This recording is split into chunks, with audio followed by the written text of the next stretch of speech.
la etiqueta mejor está adherida al cuerpo del envase sin ningún pegamento, sino que forma parte de un todo. No hay que separarla para reciclar. Esa es la ventaja, digamos. Hola, soy Guillermo Dufranc y te doy la bienvenida a un nuevo video acá en mi canal en modo verde.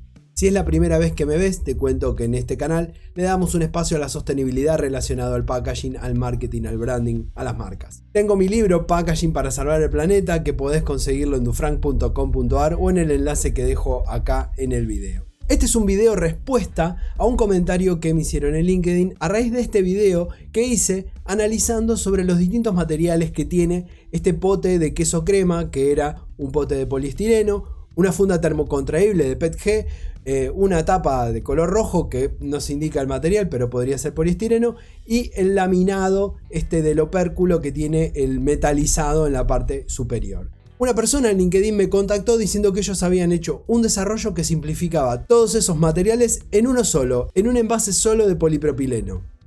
Reinventamos tu margarina girasol. Optimizamos el tamaño de la tarrina, pero mantuvimos su contenido. Así recibirás la misma cantidad de margarina y podrás darle otros prácticos usos en tu cocina. Además, eliminamos la lámina de aluminio para convertirla en 100% reciclable. Y gracias a su nuevo sistema de cierre hermético de fácil apertura, tu margarina estará 100% segura. Así, con margarina girasol, nos reinventamos para ti y para el mundo. Está bastante interesante, ¿no? Se hizo con una tecnología que se llama InMold. Eugenio Juliá, que fue quien me contactó para compartirme este desarrollo, ahora nos cuenta cómo se hace, qué beneficios tiene y cómo también a veces algunos envases que dicen que son reciclables o que tienen todos los materiales que lo componen reciclables, son bastante poco probables que se vayan a reciclar. Quédate que lo que nos cuenta Eugenio está espectacular y quédate hasta el final, sobre todo para derribar algunos mitos de cuáles son los materiales o los tipos de envases que nos parecen que son mega sostenibles y súper respetuosos con el medio ambiente, pero en general tienen un trasfondo que a simple vista no lo vemos. Bueno, pues mi nombre es Eugenio Juliá, soy responsable de marketing y de desarrollo de negocio de IML Solutions. IML Solutions es una compañía española que está ubicada en Ibi, en la provincia de Alicante, y nos dedicamos al desarrollo de proyectos de IML, InMold Labeling. Nos dedicamos desde el diseño de la pieza, la fabricación de los robots, la automatización y también de los moldes. Y luego, pues, todo lo que es la integración de los diferentes sistemas para crear proyectos llave en mano para los clientes. El IML consiste en básicamente colocar una etiqueta de material plástico dentro del proceso de fabricación de la pieza. Digamos que una pieza plástica, por ejemplo, tipo esto, se fabrica con un molde, que es lo que hace es que aplica calor a una resina plástica, y nosotros a lo que nos dedicamos es a coger una etiqueta del mismo material y fundirla con el material. Entonces, en esto consiste básicamente la tecnología. O sea que el proceso es que mientras se fabrica el envase, se le adhiere la etiqueta a ese proceso de fundición que por calor se termina, o sea, no hay pegamento, digamos, se termina como... No, justo. Claro, se termina integrando entre el plástico la etiqueta. El tema es, a mí hace poquito hicimos un webinar de reciclaje que nos contaban algunos... recuperadores de polietileno de alta densidad que cuando las etiquetas le venían InMold les complicaba para el reciclaje porque tenían dos materiales distintos, pero se podría hacer que los dos materiales sean iguales y que eso se pueda reciclar todo junto, etiqueta y envase. Justo, de hecho es la solución ideal. Digamos que si estás, por ejemplo, fabricando con HDPE, con polietileno de alta densidad, lo ideal sería que la etiqueta fuera del mismo material. Y si estás fabricando con polipropileno, pues lo ideal sería que la etiqueta fuera de polipropileno. Este es el mejor escenario. De cara a la reciclabilidad, al final, en el peor escenario en el que somos capaces de separar el tipo de plástico, en el peor escenario obtendremos una mezcla de plástico exactamente el mismo tipo, digamos, en el que vamos a tener una mezcla que va a acabar formando un conjunto de plástico de color, con lo cual podríamos reutilizar esa materia prima pues, para grises oscuros, negros, etc. No tendríamos un plástico transparente que pudiéramos volver a reutilizar.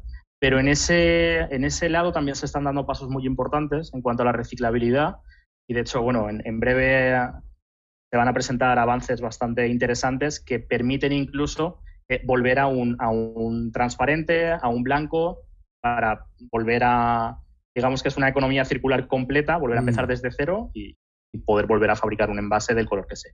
Que sería con el reciclaje químico, ¿no? Que es diferente al reciclaje mecánico, que es cortar todo en pedacitos y fundirlo. Es como en el reciclaje químico, no sé si es ese, ¿no? Que me decían, es como el omelette vuelve a ser el huevo, el tomate, el jamón y el queso, y no es el omelette cortado en pedacitos. Justo, sí, el reciclaje químico ese ya es una realidad, o sea, no es algo que se vaya a desarrollar, es una realidad. Sí que es verdad que no está todo lo implementado que nos gustaría a todo el mundo. Ahí es una solución que cuando se presentó parecía realmente la respuesta que todo el mundo estábamos esperando, pero bueno, por un tema de infraestructuras y demás es algo que lleva bastante tiempo y es relativamente complejo. O sea, hay un problema de abastecimiento, fundamentalmente. Pero sí que es verdad que con el reciclaje químico al final lo que conseguimos es volver al monómero y con ese monómero volver a formar polímeros. Es decir, que deshacemos todo el camino que ha tenido ese envase y volvemos a generar desde cero. Y es una maravilla porque te permite reutilizar prácticamente todo. Pero lo que yo te digo realmente es más sencillo aún. O sea, que no haría falta irnos al reciclaje químico para obtener plástico prácticamente puro, como el que hemos utilizado en una aplicación. Buenísimo. Y acá estamos viendo estos botes de basura, canecas, cestos, tachos, como le queramos decir, que tienen esta tecnología, ¿no? De donde está todo recubierto por un diseño que es como una mega etiqueta, pero que está adherida, que es parte del plástico, ¿no? Es parte de la estructura de este artículo, ¿no? Sí, totalmente. Dime. Sí. Y es la misma tecnología, ahora estoy mostrando el de girasol, y es la misma tecnología que implementaron en este caso de girasol, que fue el que me habías compartido, ¿no? Donde todo el cuerpo del envase está adherido, o la etiqueta mejor está adherida al cuerpo del envase sin ningún pegamento, sino que forma parte de un todo. No hay que separarla para reciclar. Esa es la ventaja, digamos. Efectivamente. Al final, cuando un fabricante produce cualquier cosa, aquí por ejemplo tengo un envase de mantequilla, digamos en su origen.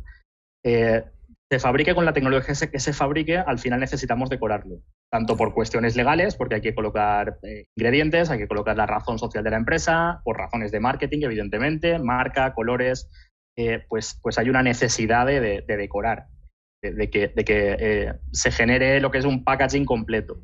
El IML lo que te permite es que nos saltamos el proceso de decoración, porque el proceso de decoración forma parte de la propia producción del envase. Con lo cual, igual que estamos produciendo eso, pues podemos producir esto directamente. A ver si lo puedes poner un poquito en el medio. Ahí está. Ahí perfecto. Ahí está con... Claro. Tienes uno y el otro. Excelente. Vale, es una decoración además que te permite que sea multicara. Todas las caras del envase podemos decorar, una decoración 360 y que no... Tiene la ventaja de que no se puede quitar, con lo cual en el punto de venta, digamos, no va a sufrir deterioros, no es una etiqueta que se pueda despegar, no es fácilmente rayable, tiene esa ventaja y luego tiene la ventaja también de cara al reciclado, de que, como decía, al final tenemos lo mismo que esto prácticamente, es decir, un envase que llega con un solo material al centro de reciclado para que se pueda procesar en diferentes maneras, bien mecánico, bien químico, como se quiera, pero monomaterial, que al final creo que es lo importante, el simplificar las cosas, el no sobrecomplicar. Ahora es blanco por una cuestión cultural, ¿no? Porque tranquilamente, si vos decís, bueno, este material se podría reciclar, está bien, da como resultado un color oscuro que quizás un gris o un verde o algo así, pero digamos, es una barrera cultural visual que no se pueda usar, porque es como el shampoo. Yo siempre cuento del shampoo Head and Shoulders que tiene 30% que dice de plástico recolectado a la playa. Que más allá de anunciar eso, para mí lo que mejor están proponiendo es ese cambio cultural visual de que el envase del shampoo, o en este caso de la mantequilla o el producto que sea, no tiene por qué ser blanco. O sea, porque el material sea blanco no quiere decir que sea más puro o más limpio. puede ser de color y ser tranquilamente igual de limpio, igual de puro, igual de seguro, con la ventaja de que puede estar hecho con plásticos reciclados de distintos colores sin una necesidad de esa pureza, con lo cual tranquilamente se podría, o sea, hay que animarse, ¿no? Pero que se podría cambiar ese paradigma de que el envase para que parezca nuevo tiene que ser blanco. Podría ser Totalmente. de color, tranquilamente. Sí. Y la marca lo podría comunicar diciendo, utilizamos envase de color porque podemos reciclarlo junto con un montón de otros colores y podemos tener muchísima mayor probabilidad de tener material post consumo gracias a que mezclamos todos los colores, porque a nosotros y a los consumidores no nos importa el color, sino nos importa la seguridad del envase, ¿no? O sea, que sería una posibilidad, no es algo Sí, hay de descabellado. hecho ya, absoluto, hay tendencias interesantes por ahí que ya están sucediendo. Se me ocurre, por ejemplo, la marca de cosmética Lush. Sí. No sé si la conocerás, pero justo hacen esto. Sí. Mi mujer tiene por ahí algún bote, algún envase y de hecho lo comunican tal cual, como tú dices. O sea, deja de ser una barrera para ser un atributo más del producto. Y te dicen, nuestro envase está fabricado con otros envases que anteriormente hemos utilizado y tal, que se reprocesan y se vuelven a utilizar. Y es totalmente negro. Es un producto cosmético que siempre se ha buscado un poco, pues eso, blancos puros, dorados, cosas como muy vírgenes. Pues ahora vamos a un envase negro y no pasa absolutamente nada. De hecho, al contrario, es una ventaja y es algo mejor que utilizar virgen. Y en Europa, por ejemplo, hay ya fabricantes de envases que lo comunican tal cual, que están, por ejemplo, todo lo que es sector de pinturas, industrial, y hasta hace muy poco tiempo todo era blanco. Tú ibas a cualquier almacén y todo lo encontrabas en blanco con etiquetas y demás. Y ahora cada vez más ves grises, ves negros, y la frase que un poco se utiliza es esa, de que el gris es el nuevo verde. Si ves un balde que está fabricado en blanco, ya es como sospechoso de, oye, ¿por qué estáis haciendo esto? ¿Qué derroche, ¿no? Es como pasa con el papel madera, este color craft, ¿no? La gente dice, esto es como es color madera, seguramente es bueno, es bueno, reciclado. Bueno, no necesariamente, pero es interesante que ese cambio de paradigma favorezca a que se puedan mezclar materiales, a reutilizar y reciclar materiales mezclados que no tengan el mismo color, y que eso deje de ser un problema, porque dentro de todo es una de las grandes barreras que hoy está habiendo, tema de acopio de los mismos materiales en los mismos colores con las mismas características, y termina siendo difícil juntar, ¿no? Porque en el retail esto se desparrama por la multiplicidad de consumidores que hay, claro. Y después todo tiene que volver al mismo lugar de la misma manera, es bastante complicado, y esto agilizaría muchísimo la conversión. Una cosita que quería aclarar del de Lush, que había, Sí. yo lo mencioné en el libro y analizaba el caso, por el tema del plástico negro, que no todo el mundo, pero muchos quedaron con la sensación de que el plástico negro es malo porque en el reciclaje, en la separación del reciclaje óptico, los lectores infrarrojos no lo leen, y puede pasar como que se va para otro lado y o termina en el circuito equivocado o se termina yendo a relleno o a incineración. Pero en realidad es a causa de un pigmento, ¿no? De un pigmento en particular, este Carbon Black, que se usa, que hay otras alternativas que no tienen el mismo problema que el Carbon Black. O sea que, por definición, no es el problema que sea negro, sino que es el colorante que le están echando a ese plástico negro, que sabiendo que ese es el que tiene problemas, listo, lo retiramos, usamos otro. Puede haber problemas de costo, pero es un poco como pasó con el tema de los aerosoles en los 80. Había un gas que estaba afectando la capa de ozono, se dieron cuenta, dijimos, bueno, ya está, no se usa más este gas, se usa otro, bueno, listo. Quedó un poco en algunos el fantasma de que los aerosoles afectan la capa de ozono, y en realidad era el gas, no era el aerosol en sí, o sea, era el tipo de gas que está, ¿no? O sea, se cambia el gas y se cambia, se mitiga el problema, digamos. Entonces, en este caso, justo. pasaría un poco lo mismo, pero creo que es interesante esto del cambio, ¿no? Del paradigma del tema del color, y poder abrirnos para que la economía pueda aceptar otro tipo de, digamos, de intercambio en los materiales, la diversidad que hay, ya con la complejidad de diversidad de tipos de plásticos que hay, fusión y todo, tenemos que tender a simplificar un poco, ¿no? Que este envase de girasol que me habías comentado ganó un premio. Sí, justo.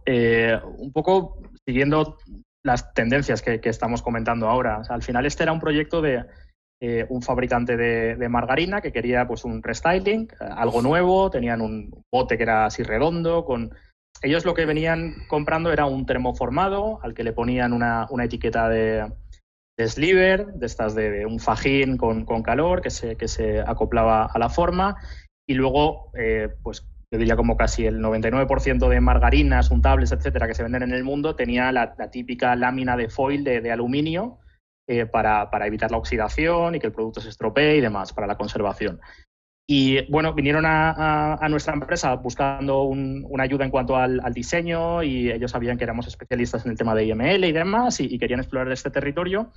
Y esta es la solución que encontramos, 100% polipropileno, como decía, o sea, tanto la etiqueta como lo que es el propio envase es del mismo material, decorado por todas las caras, como el otro ejemplo que te he enseñado antes, con lo cual, desde el punto de vista de marketing, súper atractivo, porque hablamos de colores muy llamativos, algo que destaca realmente en el lineal, que llama la atención del consumidor, pero no es solo algo visual, sino que también desde el punto de vista de la sostenibilidad tenía mucho sentido, porque pasamos a tener, pues ellos utilizaban cartón para promociones, luego el material que utilizaban para el sliver, luego el propio material del envase, con lo cual tenían multiplicidad de materiales que se ha simplificado. Ahora solo tienen un envase de polipropileno 100% reciclable, y que además también daba algunos pasos en esto de la reutilización de los empaques, porque con el cierre que conseguimos, que era totalmente hermético, aquí se dieron cuenta de que el consumidor lo que estaba haciendo era guardarse. Cuando acababa con la margarina, pues oye, aquí puedo poner la sal, o puedo poner especias, o puedo poner arroz, claro. y lo reutilizaban como porque tenía... Como un tupper, claro. Justo, como un tupper. Tenía una vida útil más larga, más allá del uso propio del producto. Uh-huh. También desde el punto de... Yo, como soy de marketing, siempre veo esa lectura. Desde el punto de vista de marketing, tener en las manos de tu consumidor tu marca durante más tiempo es una bendición. O sea, claro. Eso es positivo. O sea, era un gran logro para ellos. Y luego también a nivel incluso de costes, el haberse librado de la lámina de aluminio con este envase hermético que no se puede abrir, conseguíamos prevenir la oxidación, con lo cual la lámina de aluminio dejaba de tener sentido. O sea que la verdad es que muy contentos y tanto nosotros como ellos del resultado del proyecto. La verdad fue un éxito. Claro, si lo comparamos con el envase ese que yo había analizado, el queso crema, de todos los materiales que tenía la tapa, tenía el opérculo de aluminio con el envase de poliestireno, que encima el poliestireno no tiene salida comercial, también no hay incentivo, no hay necesidad o demanda por ahí de tener poliestireno post-consumo, entonces termina no siendo reciclado, se termina quedando un poco contaminado con el aluminio que siempre le queda pegado. Tenía además la funda termoencogible, que estuve averiguando después, en el momento que hice el video no lo sabía, lo estuve averiguando y es PET-G. Es un PET que tiene un aditivo que lo hace más flexible, que ni siquiera es compatible con el PET, o sea, podría ser compatible con el PET, pero los que reciclan PET no lo quieren porque les altera la calidad del PET, porque son aditivos que se le agregaron, que si no lo quisieras para hacer PET-G, directamente no lo querés. Entonces, todos los materiales sí, potencialmente serían reciclables, pero es muy difícil, primero que el usuario separe todo, que se vaya todo a los canales de reciclaje adecuados y que exista demanda para el reciclaje de todos esos materiales. Es muy poco probable, con lo cual es mucho más probable tener un solo material, tener los procesos optimizados, tener menor cantidad de necesidad de que el consumidor simplemente ponga el envase en donde se tiene que reciclar y no andar haciéndole estas operaciones de como disecciones, ¿no? De cada partecita. Pues es un tiempo que una vez quizás te lo tomás otra vez y después no sé si eso se puede sostener en el tiempo y multiplicado por los millones de consumidores de todo el mundo, ¿no? Pasa un poco como este ejemplo que me habías compartido de lo de las sopitas, ¿no?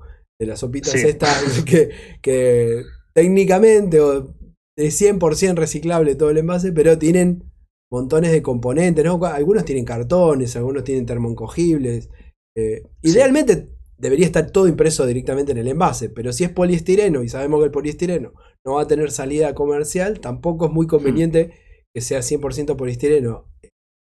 en el envase, porque al final tampoco va a tener salida, ¿no? Sí, al final se habla últimamente, por un lado, de los programas de responsabilidad del fabricante, de responsabilizarse de los envases que ponen en el mercado. Se habla también de la responsabilidad, lógicamente, de cada usuario final, una vez que ha terminado y de dónde depositamos los residuos que vamos generando. Pero yo creo que la clave, como tú decías muy bien, es la simplificación. O sea, vamos a hacer las cosas fáciles, siempre y cuando podamos. Hay tecnologías más complejas, hay tecnologías que simplifican, pero al final todo lo que podamos hacer monomaterial, todo lo que podamos hacer que no requiera un esfuerzo adicional, siempre va a ser más positivo. En este ejemplo que pongo yo siempre de los noodles, es comida instantánea, yo digo, pero vamos a ver, estamos suponiendo que la persona que está dedicando 1 minuto y medio de su tiempo para alimentarse, que lo único que hace es calentar en el microondas un poco de agua y echarlo aquí dentro, vamos a esperar que cuando termina dediquen más tiempo al separado de los residuos. El aluminio lo pongo aquí, esto lo guardo, hago una bola porque así no se vuela y seguramente cuando acumule un poco lo puedo llevar al centro de reciclado local para que lo procesen.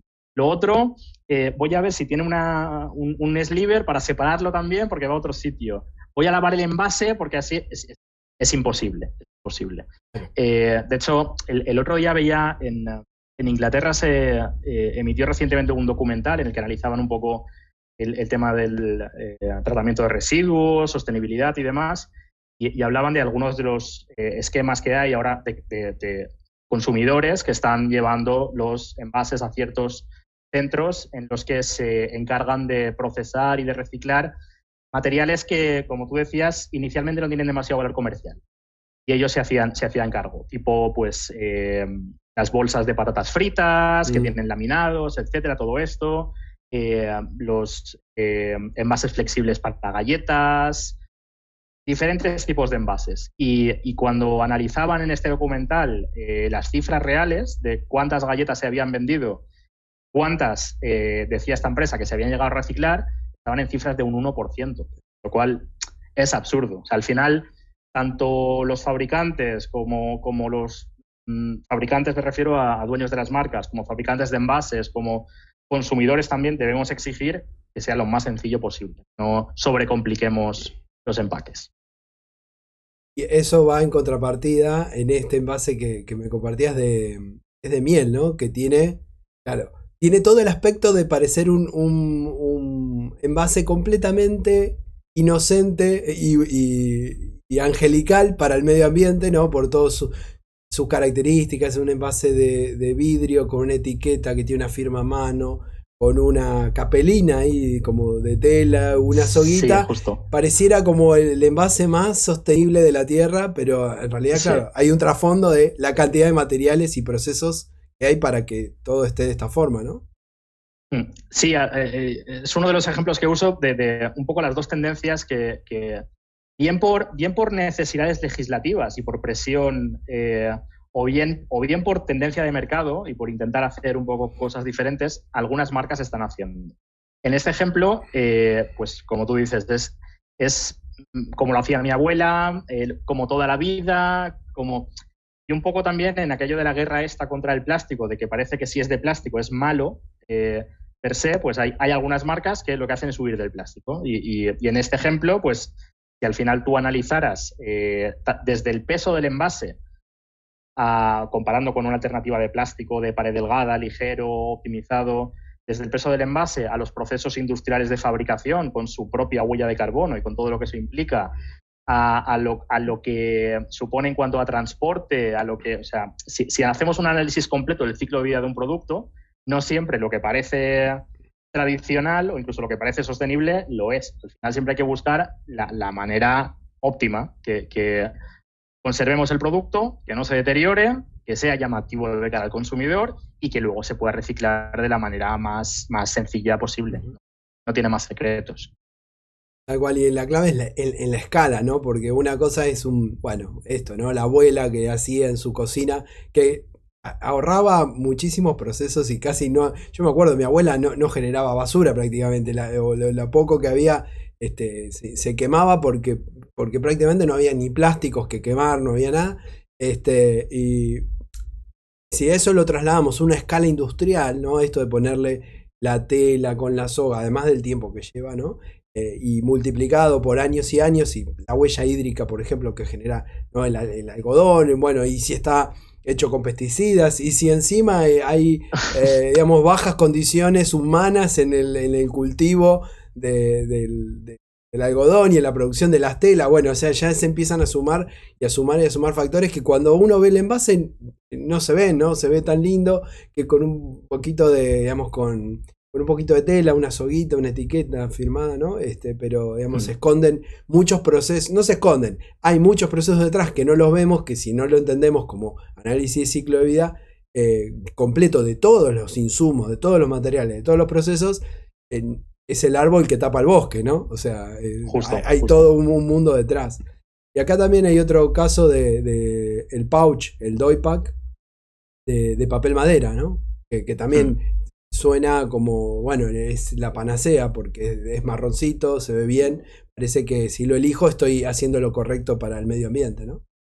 Justo, sí. Esta es un poco la otra vía que toman algunas marcas, que es, bueno, pues el plástico tiene una percepción social mala, pues vamos a ir a pasar todo a cartón, todo lo que podamos, vamos a pasarlo a cartón, o por lo menos que parezca que es de cartón. O sea, yo he visto barbaridades, envases plásticos imitando texturas de papel, sobre pajines totalmente innecesarios cuando se podría prescindir de ellos. O sea, todo aquello que, como decía, que añade complejidad productiva y complejidad en cuanto al reciclado, debería eliminarse. Y al final, el papel, por supuesto, es una solución fantástica para muchísimos empaques, pero que no es la respuesta a todo. O sea, para empezar, no hay árboles en el mundo capaces de absorber las necesidades de packaging del mundo. Es imposible.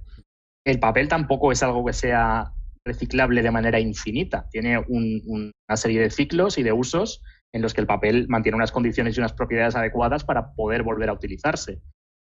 Tiene, como tú decías también, con el algodón, unas necesidades de consumos de agua, de contaminaciones, etcétera, que también deben ser tenidas en cuenta.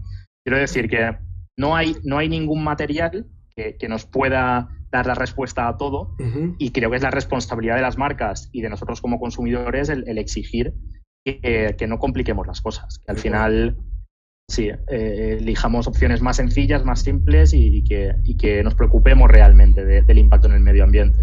Claro, de por sí no es el material el que le da el grado de beneficio ambiental, sino es el circuito en el que está suscrito, ¿no? Que quizás si tenemos algo de papel, que de por sí ya tampoco es por decir de papel es malo, pero si es de papel, sabemos que se va a reciclar y gracias a eso se puede, y tiene altos índices de reciclaje, y gracias a eso se puede volver a producir algo similar o parecido, está bien. Ahora, si dependemos solo de ese sistema, vamos a estresar ese sistema, vamos a quedarnos sin árboles, o vamos a tener quizás más cantidad de papel del que se pueda reciclar. O sea, yo creo que, como siempre digo, en el futuro la sostenibilidad es una combinación de soluciones y no una solución única y decir, bueno, entonces esta es la solución mágica, vamos todo con esto, porque cualquier recurso que lo explotemos demasiado no va a perdurar en el tiempo, ¿no? Y ahí es donde tenemos que darle a la naturaleza, porque todo termina proveniendo de algún lado en la naturaleza, ¿no?